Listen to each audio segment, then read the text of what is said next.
Здравейте, приятели! Аз съм Митко, човека стоящ зад проекта Ролантида. Днес ще ви покажа как да играете на генерал в нашия сайт и ще може да проследите моята стратегия за игра. Нека да започнем. Избираме Започни игра. Вляво виждате таблицата за резултатите, в която попълвате своите точки. Имаме 14 реда с 14 комбинации. Всяка комбинация може да се записва по един път за игра. Вдясно виждате 5 зара и брояч на хвърлянията. Нека да хвърлим и ще ви обяснявам движението. Хвърляме заровете. Ето виждате. 3 двойки, тройка и четворка. Интересно тук е, че след всяко хвърляне вие може да изберете дали да запазите даден зар. Това се случва като натиснете върху него с мишката и се появява отзад едно балонче, в което пише запазено. Ако решите да се откажете от запазването, може да натиснете отново и зара се хвърля. В случая аз ще реша да запазя трите двойки и ще се опитам да хвърля още.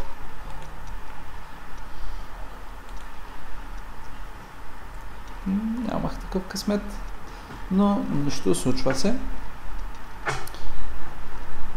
На таблицата с комбинации виждате на всеки ред отдясно има синьо кръгче с лупчика. Пише провери колко точки би ти донесла тази комбинация. Чрез натискането му вие можете да си проверите какъв резултат бихте записали. За напреднали играч това не е много удобно, тъй като отнема време, но за начинаещи е добре, за да проверите дали сте научили правилата. Натискаме ето тук и виждаме, че това ще ни донесе 6 точки. Горната част от таблицата представлява комбинация, в която трябва да хвърлите най-много от съответната цифра. За единици за единиците, двойки за двойките и така.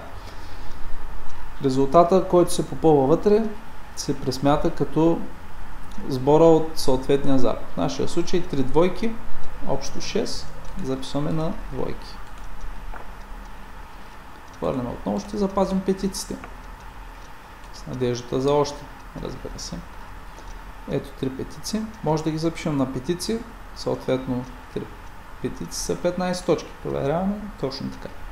Също може да ги запишем на чифт или тройка, което представлява съответно 2 еднакви зара или 3 еднакви. А където са 4 еднакви.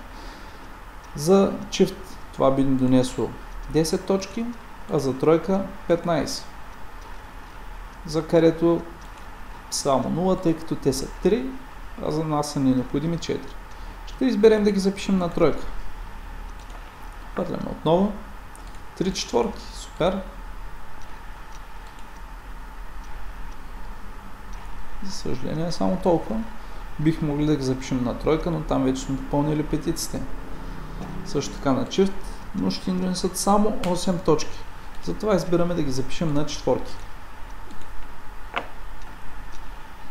Хвърляме отново, доста различни зарчета. Ще запазим 2, 3, 4 и 5. Това е основна част от две комбинации. Това са кентите.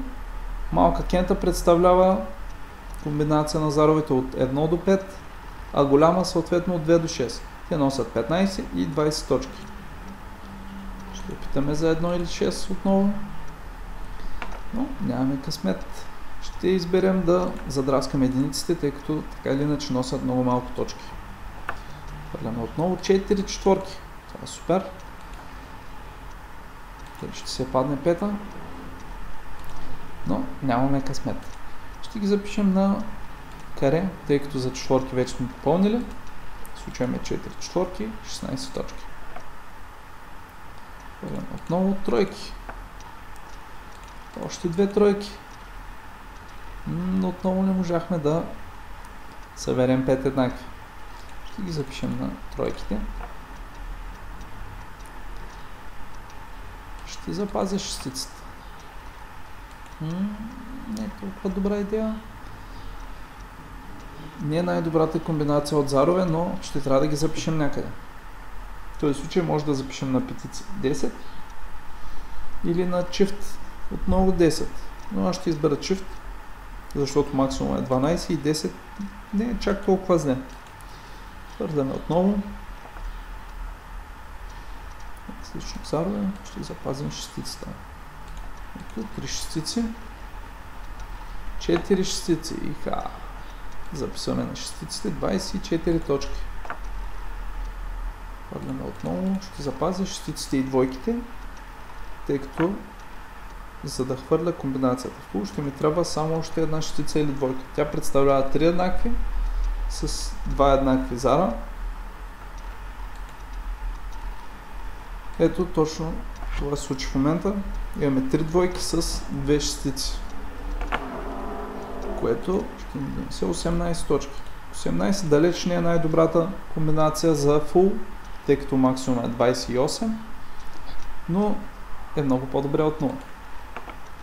Хвърляме отново. Хайде да опитаме за петици. Ще пробваме отново за кента. Не се получи. Ще пробваме за голяма кента. Не стана. Ще ги запишем на шанс, тъй като тази комбинация е просто сбор от 5 зара, няма никакви изисквания към нея. Ето 3, 4, 5. Ще се опитаме пак за някоя от двете кенти. Ето, това е малка кента. Тя ще ни донесе 15 точки. Супер. Тук почти хвърлихме голяма кента. Само една тройка ни трябва, за да стане. Ето, виждате, 2, 3, 4, 5, 6. Това е голямата кента. Записваме 20 точки. И ни остана само генерал. Най-трудното хвърляне. Рядко се получава, но когато стане, сме много щастливи. Генерала представлява 5 еднакви зара и при записване на това поле вие получавате 50 точки бонус. Това означава, че ако хвърлите 5 единици, получавате 5 по 1, 5, плюс 50 точки, 55. А при максимума от 5 еднакви зара, които са шестици, получавате 80 точки. В случая нямаме много голям шанс, но ще пробваме с двойките, тъй като са няколко.